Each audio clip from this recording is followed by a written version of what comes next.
So, I've been trying to find a pithy way to open this video, reference how I put out a single video almost 2 years ago, and I've been silent ever since. But I realized that need to be quippy about it has been keeping me from actually, making a video. So, in the spirit of getting on with things, I'm just going to talk about Dragon Maids. So far, we only know 2 cards from the theme, so we're a little sparse on details, but I wanted to get started now for 2 reasons. 1, it'll be easier to get into the swing of things if I have to put less than, a decade of Yu-Gi-Oh cards into a single video to give context. And 2, it'll be fun to document my thoughts on the archetype as it develops and then compare my expectations against what we actually get.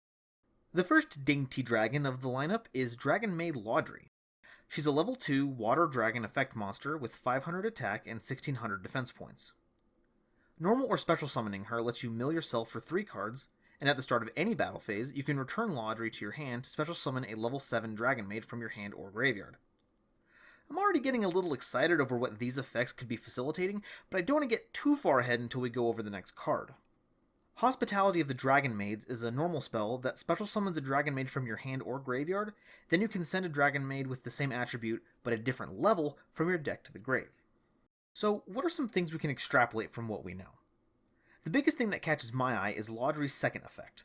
It seems to imply that there will be a host of lower level maids that have effects that trigger when they're summoned, which go back to your hand to field higher level, more powerful maids to clean house. And I'm mostly literal about that.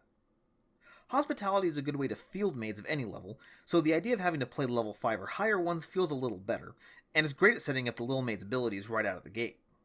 The milling from Laudry can be kind of hit or miss. It feels like the goal is to try and mill a higher level maid so you can summon them during the battle phase, but you could put non-maid cards in your deck that have good graveyard triggers or effects so that you hit something good more often. Just spitballing here, but you might mill some Phantom Knights for some pluses, fill up the grave with some Paleozoic so you can fast lane their summons if you run a trap heavy build, perhaps run some Light Sworns if you're feeling a little spicy. Also on a flavor side note, I think it's absolutely hilarious and adorable that the picture has Laudry messing up their chores, so she's milling cards, arguably causing more of a mess, looking for one of the senior maids to help fix the mess. It's great. Now, if those predictions hold true, we can narrow down a few important points. 1, like most decks, the graveyard is going to be very important, so we'll want to load it with as many high-level maids as possible for free pluses. Second, you'll have a good grind game because you can summon bigger monsters back for free while setting up repeatable effects from your smaller maids every turn. And lastly, well, you're playing dragons. There are so many cards at your fingertips that can raise the ceiling on this deck just because of that.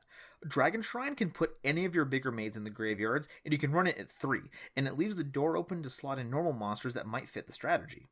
Flamvel Guard, Dragon Spirit of White, Guard Dragon Justitia, all of them are fair game. In fact, let's roll with the Guard Dragon angle. World Legacy Guard Dragon can special summon any of your smaller maids back out of the graveyard if they get stuck there, activate their effects, and then they can bounce themselves right back to the hand to summon bigger maids. Or you can just link them away for Guard Dragon Elpie or Pitsy. The smaller ones fit the bill, and any of them can be used to summon a Garpain. And running a dragon deck would mean that you don't have to link everything away to SARYUJA to free up your special summons. I mean, you'll probably link for them anyway. I mean, look at that thing. It's gorgeous. But you don't have to. But much like how Vendred's taught us that a good beginning doesn't necessarily lead to a good follow-through, here are some things I would like the deck to have so it can be, good. Number 1. The small maids will need to increase their quality of effects. Milling can be nice, but executing a game plan based around, I hope my top 3 cards are really good in the grave, can lead to some disappointing resolutions. I should know, I've been playing Block Dragon Burning Abyss for the past month. It gets awkward sometimes. That's all I'm saying. If we can get effects like card destruction, stun, search ability, generally things that interact well with the opponent that get better and better as the game goes on, I'll be glad. Number 2, all the big Dragon Maids better be level 7. The little ones can be 1 through 4, doesn't matter, but if I find out that each little maid only summons a specific level of Dragon Maid, and they all end up being different levels, I am going to scream. The linchpin of the strategy really feels like it's going to be based around resolving the return maid to hand, beat phase with big mage, link it away for something else, revive later with tiny maid, playstyle, and you know what's really going to gum up the works on that? having a maid that only summons a level 7, and you're stuck with a level 8 and a level 5. So keep them all at level 7, please. Number 3. If I'm primarily summoning the big maids at the start of the battle phase, they better have some kick-ass attacking effects.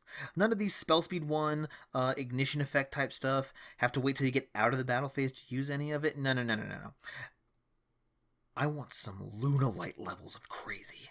I want to have a Raigeki when my attacks resolve. I want to be immune to card effects during the battle phase. I want to inflict double battle damage.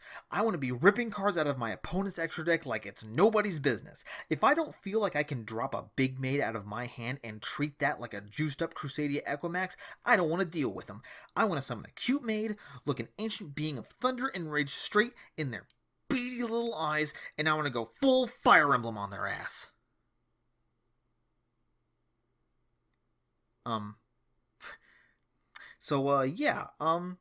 Please, keep your eyes peeled on this channel so you can be some of the first to reveal the truth of the 2 mysteries that we've brought to light in this video. Will Dragon Maids be able to stand up to my lofty expectations? And will I be able to put out a new video in less than a year? Thanks for watching, guys. Take care, and bye-bye.